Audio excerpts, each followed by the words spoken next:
Welcome to Manager Tools. This is Sarah. And I'm Mark.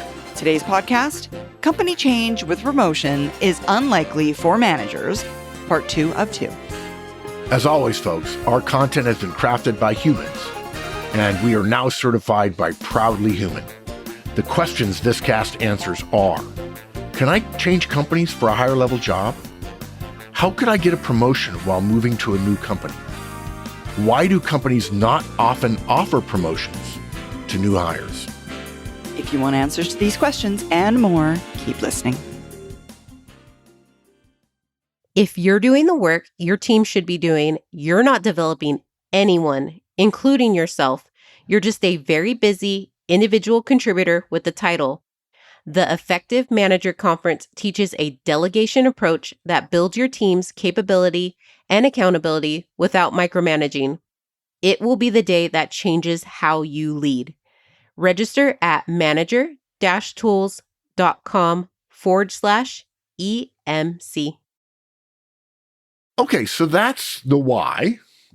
Now let's get into some examples, some specifics.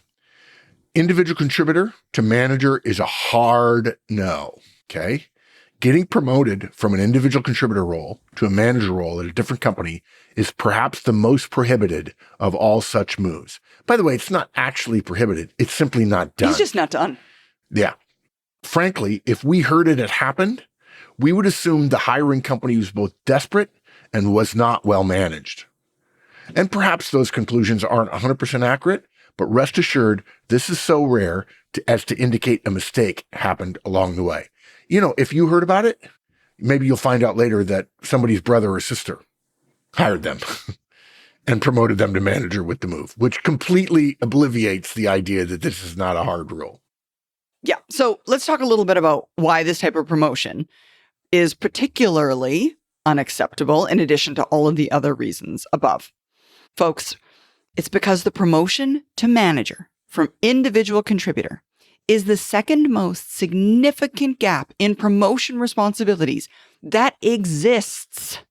Now, before you go any further, you got to know that right now everybody's saying second most. So what's first most? Right. And so I believe there are people who will say the toughest promotion is going from being friends with your peer, to getting promoted. That's what they say. And just for the record, folks, we want to debunk that. That's not true. It may be true if you're individual contributors. That's a hard thing. Although I will tell you, if me and Mike were friends and Mike got promoted, what kind of friend would I be if I wasn't super thrilled for him and I didn't want to be the best director I could be? I'd throw the promotion party for the guy. But we can debunk that a different way. We understand that makes a promotion from individual contributor to manager harder when you've got friends that you can no longer be friends with now as your directs when you get promoted.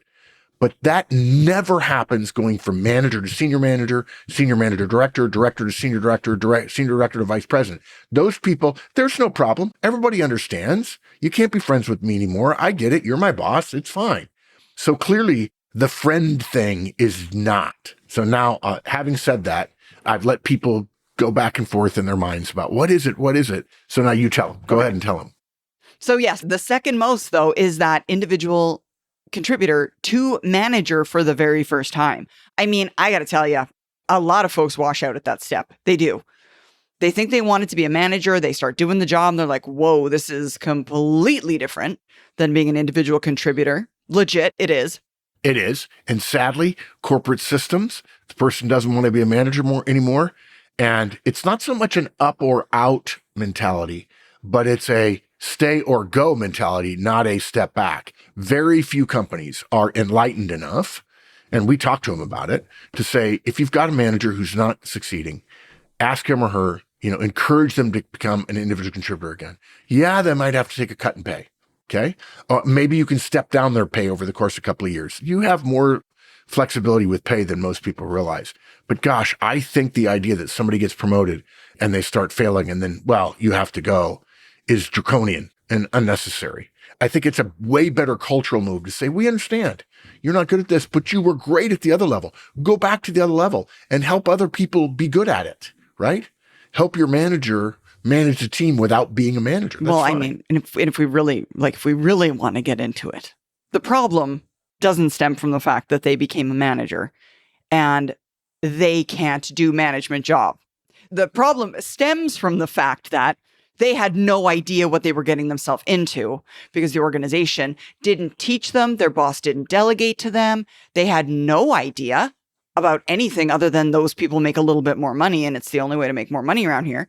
And because they weren't delegated to and they weren't trained on how to do it and they had no idea what the expectations were, they just saw someone do it and they thought they could do it. I mean, so the original problem in my mind stems from the fact that they never should have been promoted to a position that they didn't want to have in the first place. Right. But we didn't help them realize they didn't want it till we'd already given them the job. So, I mean, they should have known better if they'd been exposed to the job. They'd figure out. Now, we're not blaming them for not knowing. It's not their fault. We should have educated them to make better career decisions. That's the thing. Like, we're not educating people to make good career decisions. That's the real problem. Yeah. You'd hope that HR would say, no, we get it. This is the biggest promotion, the biggest change you'll ever go through in your corporate career. For the most part, there are other things that happen that are highly unusual, but in terms of normal careers, that's the biggest promotion other than CEO. And you'd think that HR would say, no, frankly, it's not your fault. We're responsible for making you ready. An interview to get the job does not make you ready. So we've got some work to do helping people understand what the role is. In fact, I was just thinking today, we have now started releasing a lot of our casts. I think we're up to 50 now, maybe a little less, basically around the Trinity in LMS modules, learning management system modules. I'm thinking that there are a lot of companies out there that could license it, and they would license that basic training to the individual contributors so that they could have some time on their own studying this stuff, learning this stuff. Rather than, you could send them to training and we'll train individual contributors. We do that all the time at our Effective Manager Conference. But still, an LMS where it's easily available to them, they can use professional development hours to go do it. Yeah, exactly. Okay, getting back to our thread here.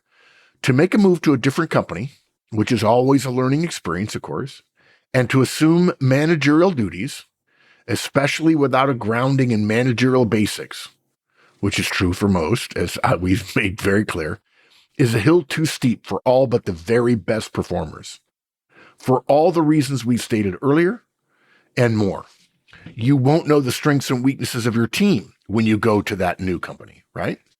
You won't know the details of what they do, even if it's a similar thing to what you did. The company systems are different. You won't have been exposed to any of the personnel or performance systems in the new company. Performance reviews, pay systems, hiring processes, reporting systems, corporate cadence. All that will be new. For those of you who are familiar with the juggling koan, it's like being promoted into a job and all 20 of the balls are huge, or 15 of them are huge, and 5 of them are so massive that no one could do it. You'll have no relationships to rely on. Sarah referred to that earlier. You won't know how to answer any question your team asks you about how things work above you, or what to do about pay, or about sick leave, or about PTO, or about HR issues, or career guidance, or learning and development, and so on. You'll have no mentors, except if a friend has hired you, and your boss really can't be an effective mentor. They can develop you, but that's not a mentor. That's 2 different things. Yeah. Folks, I mean, we've been beating this drum for a while, so I think we've probably gotten you there so far. But companies needn't have rules to avoid this situation for anything more than one simple reason. They've tried it before, and it never seems to work. And it's a classic misunderstanding of how organizations work and grow and progress. It's a lot like the rule that companies don't allow political discussions at work. And it's not just that politics can be divisive, or it's not just that this divisiveness comes at the expense of people's productivity. But large organizations have learned through trial and error, just like all cultural adaptations develop, that this move is untenable. They've tried it and it hasn't worked. And because it hasn't worked, they've essentially put a complete ban on the idea because every time they've tried it, it's failed miserably. So you know what?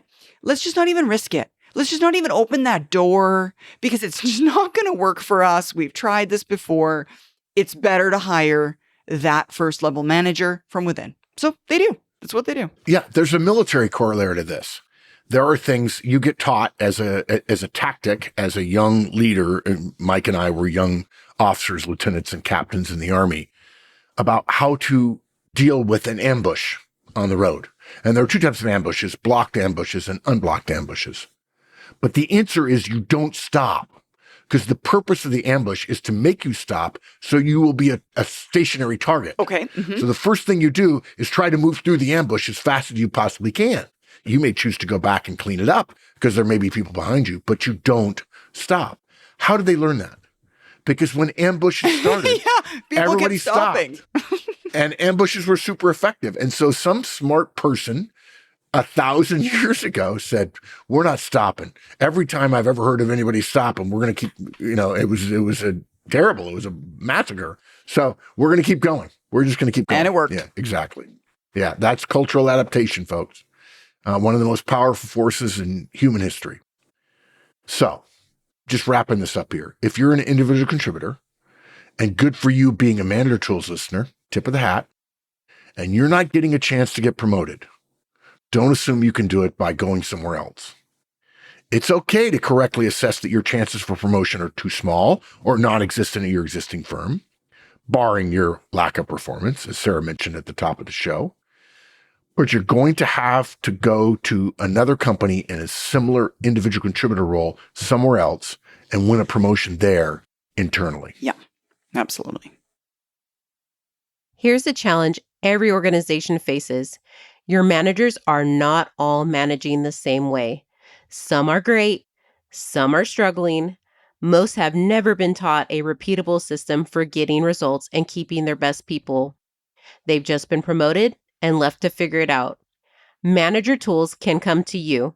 The Effective Manager Conference, delivered on site or virtually for your entire leadership team, gives every manager the same proven tools: one-on-ones, feedback, and delegation. One common language, one consistent standard, measurable results, or your money back. Contact us at customerservice@manager-tools.com and ask about organizational training. All right. Now let's move on to the fact that it's different for executives. And folks, this rule doesn't apply nearly as strictly among senior executives. The reason for that is senior executive roles vary in scope and responsibility far more than do lower level positions. Like a vice president at one large company may in fact have a job scope equal to or greater than a senior vice president at a different company. And this tends to be more true in different industries. And for the record, EVPs, executive vice presidents, generally outrank senior vice presidents or SVPs. Yeah. Although, that's still true today. If you hear EVP, SVP, you're hearing about somebody at a higher level and somebody at a lower level. But now with the profusion of C-suite jobs, there are a whole bunch of people who used to be EVPs who are now C-suite people.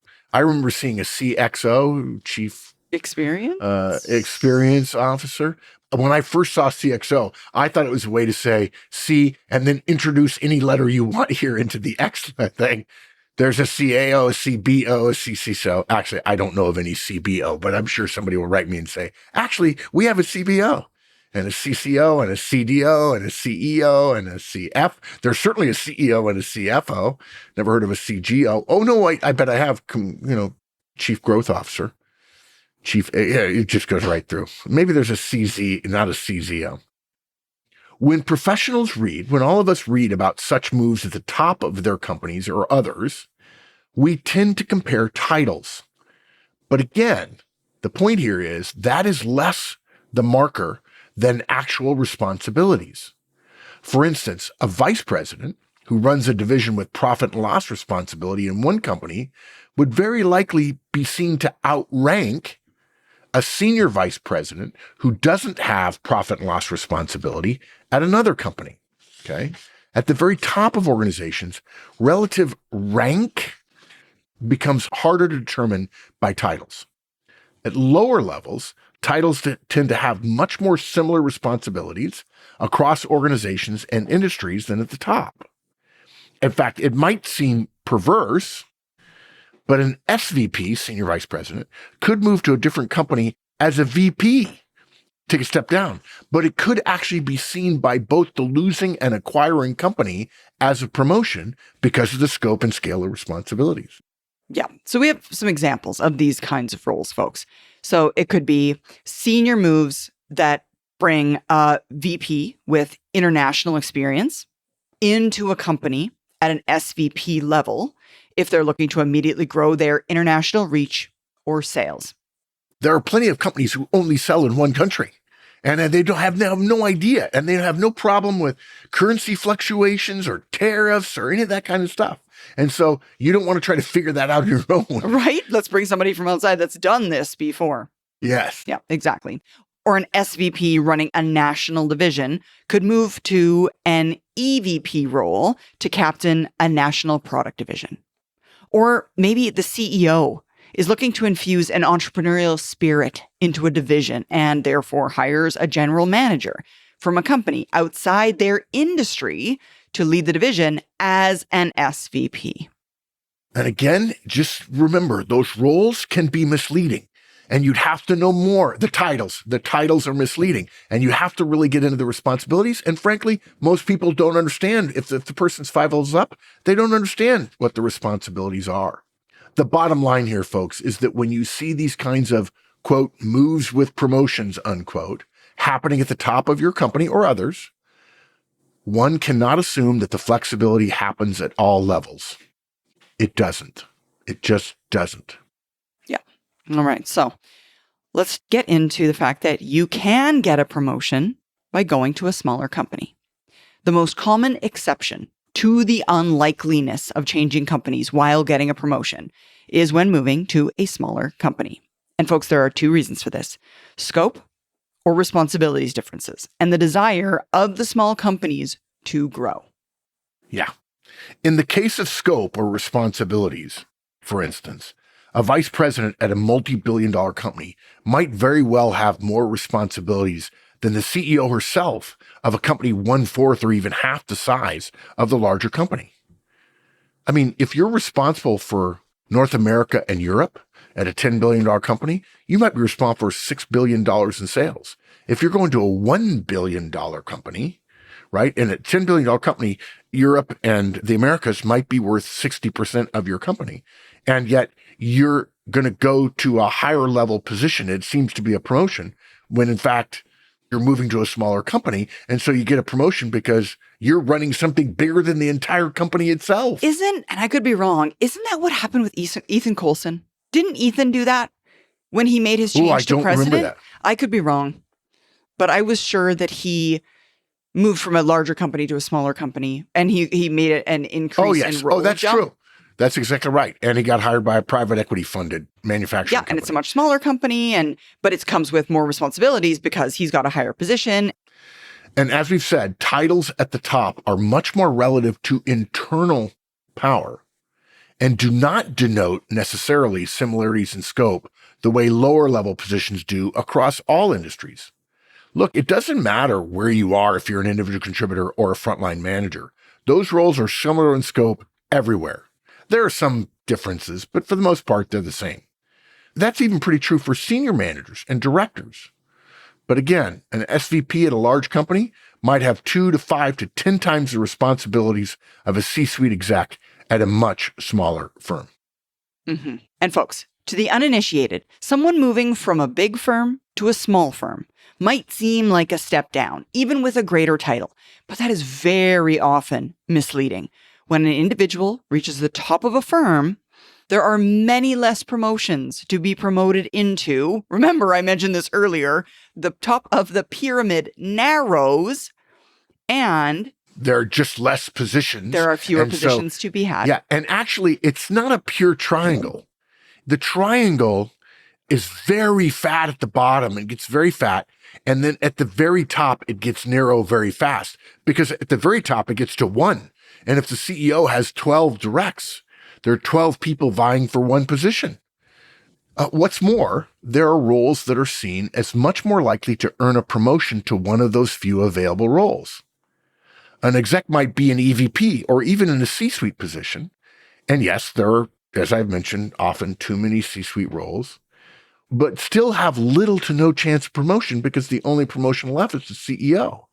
For many companies, though not all, it is unlikely, not all, but it's unlikely that Chief Administrative Officer, Chief Strategy Officer, or Chief Legal Officer would ever be considered for the CEO role. In fact, if you do the math, the people that are most likely to be promoted to be CEO or COO, certainly, that's often a stepping stone. He or she is likely the number 2, Chief Financial Officer, Chief Sales Officer, or Chief Marketing Officer as a general rule. There are cases of Chief Legal Officer that's relatively new, but it's still relatively rare compared to COO, CFO, CMO, Chief Sales Officer, and so on.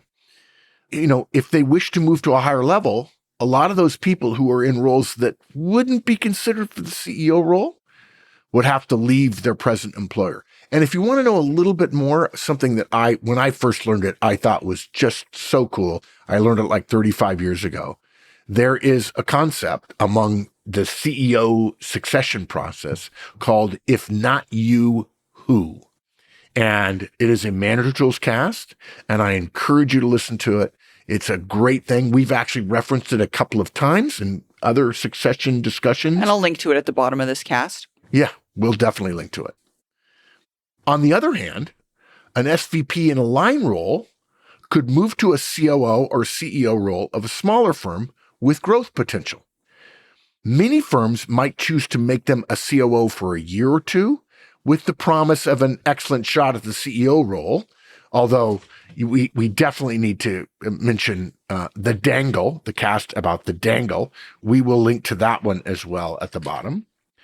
And obviously, you would offer the COO role rather than the CEO role because that would help to ensure that before they became CEO, they fully understood the company's business and they would be able to build relationships so critical to the effectiveness at the very top of any organization. Yeah. And folks, while this would technically be a promotion, they might actually have relatively similar or, in some cases, even less responsibilities in their new role than the role they just left. They would clearly see it as a promotion. Their title and opportunities have improved. But again, unlike most promotions, their responsibilities would be in many ways smaller. Yeah, exactly. We've been talking now about scope and responsibilities, but in the second case, smaller companies wanting to grow, one very effective way to do that is to import someone from a much larger firm who would bring with them the systems and processes larger firms take for granted, but yet are not in place in the smaller firm.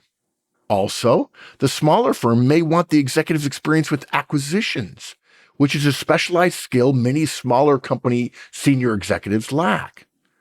The smaller company would also probably benefit from the larger company executives' broader relationships, whether it be in banking or the industry or related industries as well, particularly if they're looking to change their product or service line. Yeah. So again, at the top of companies, promotions with moves do happen much more regularly, but that doesn't mean we should draw any broader conclusions about that happening at all levels of the organization. That's not how it works, folks. It's a lot more fluid up there, but that doesn't, just because you know of it or you've heard of it, doesn't mean that in your role, especially if you are an individual contributor or maybe even a frontline manager to director for the first time, that this is a viable career path for you. This is not a strategy. It's not a strategy. Yeah. What is that joke? Oh, hope is not a method. Hope is not a method. Right. Exactly. Yeah. All right. Let me summarize. I think we've talked a lot about this, but just in summary, generally promotions while changing companies are exceptionally rare, except for execs moving to smaller companies. It's bizarrely rare for individual contributors moving companies to become a manager, and only slightly less so in the middle of organizations. If you're wanting a promotion as a manager and you can't get it where you are for reasons outside of your control and you think you've earned it, you're probably going to have to move to a different, role in a different company in a similar role to the one you have now. When you do so, make sure to ask about possibilities for growth at the new company, lest you end up in the same quagmire you started in. Thanks so much for joining us, folks. We hope this one helped you. Now, help us help others and tell your friends. And of course, follow, rate, and review our podcast. And remember, 5 stars only, please. See you next week, everybody.